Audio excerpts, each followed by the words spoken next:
aromatic vegetable. Yeah, pinakbet. Sarap. Spicy, aromatic, yummy.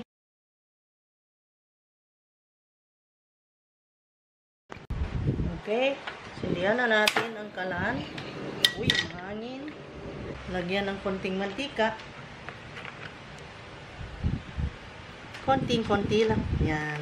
3 tablespoons. Okay, mainit na ang mantika. So, garlic na.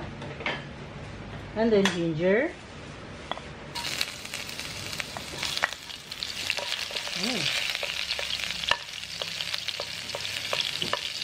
Ginger.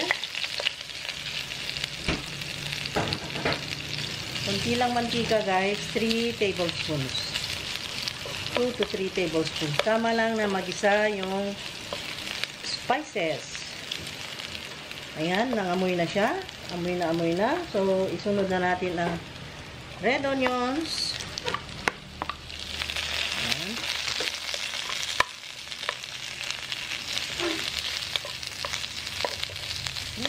Amoy na amoy ang kitchen. Grabe.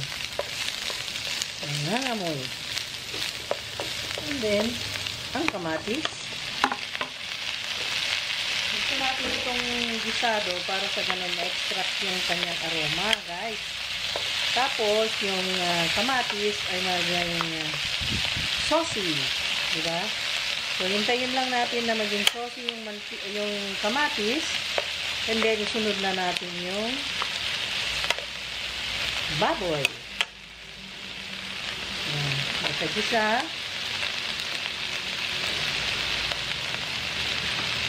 Ayan na. So, igisa na natin yung pork.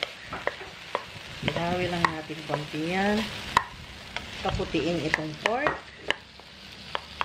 Ayan. Napansin nyo, walang taba. Kasi ito ay yung parteng loin ng baboy. That's why. Kaya ginisa natin kasi walang taba yung baboy para sa ganun medyo magkaroon naman ng magkaroon ng grease konti. Yeah. Maputiin lang natin si baboy. Ayan. Pasensya kayo dahil every time na mag-video ako may ingay talaga ang background. Pero okay lang yon. Okay. Ayan, pumuti-puti na yung baboy. Ngayon, pwede na nating isunod ang gulay. Ganyan, ihalo na natin yung spices. Magkakahalo na dyan. Then, ang una natin ilagay ang gabi. Kasi ito ay silbing magpalapot ng kanyang sauce at pampalasa din. At isa pa, meron siyang bango, nakakaiba. Diba? Earthy aroma ang ibibigay ng taro. That's why gusto natin yan. And then, yung squash. Ayan. Tapos, ang talong. Ayan. Ang dali lang lutuin ito guys. Ganyan lang. Pagkatapos sa talong, sunod ang sitaw. String beans. Ayan.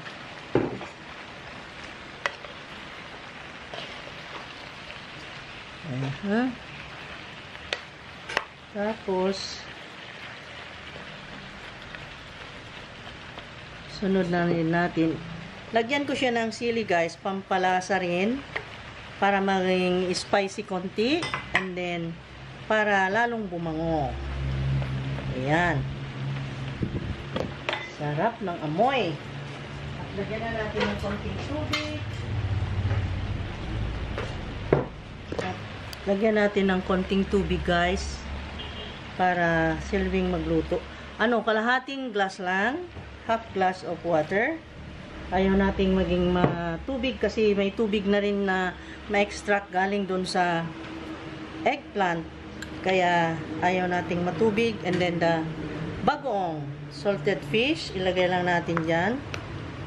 Ito yung pampalasa natin, magsisilbing para magkaroon siya ng salty taste. Ayan. Diba? And then, ayan. Sarap. Konti pa, tubig. Para maano yung bagoong. Ayan guys. Tapos, takpan natin. At lutuin lang natin ng 3 to 5 minutes. Yung ganun lang kahaba ng oras. Kasi gulay ito ayaw natin maging overcook. Okay? Okay? At obviously, luto na ito. Yummy. Ang gusto ko kasing pakbet ganyan, medyo malata, malambot. Kasi ganyan talaga ang pakbet. Kaya nga, ang ibig sabihin ng pinakbet ay pinakebet. Sa Ilocano, meaning in English, it was shrinken. How do you call it? You are going to cook the pinakbet to shrink, purposely to shrink the gulay, the vegetables. That's why it is nag-English na naman ako. Teka lang. Nag-shrink na siya. So, napakebet na natin ang pinakbet. So, pinakbet na. Ngayon, ang tikman kong number 1 ay yung taro. I will taste the taro to be sure na ito ay luto dahil pag hindi naman luto ito guys, alam nyo naman. Ha? Sarap. Grabe. Walang asin yan guys. Just bagoong. No asin. Walang paminta. Pero lalagyan ko rin ng konti. Ayan. At napakabango dahil pinabango ng sili at saka yung gabi. It is earthy, aromatic vegetable. Yeah, pinakbet. Pinakbet. It is, wow, ginisang pinakbet. Patayin ko na. Switch up. Okay na. Yes, success again. Thank you, Lord. It is a success with this pinakbet. At tayo kakain na, guys. Masarap na masarap. Tikman ko uli ang kalabasa. Ooh, squash. Eat, guys. Mainit lang. Sarap. Spicy, aromatic, yummy. The squash is sweet and the taro is a little bit sweet, nutty, and earthy. And then we have here the string beans, the ginger, wow, peppers.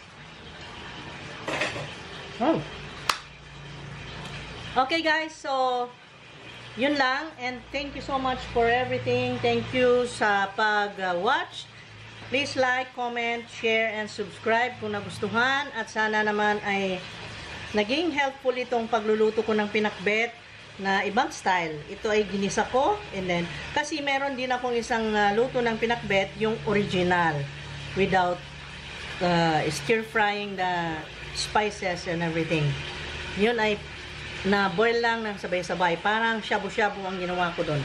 At ito ay another kind of pinakbet, kaya ayan. Okay, bye-bye. It's yummy. Okay, smile. God bless. I love you guys.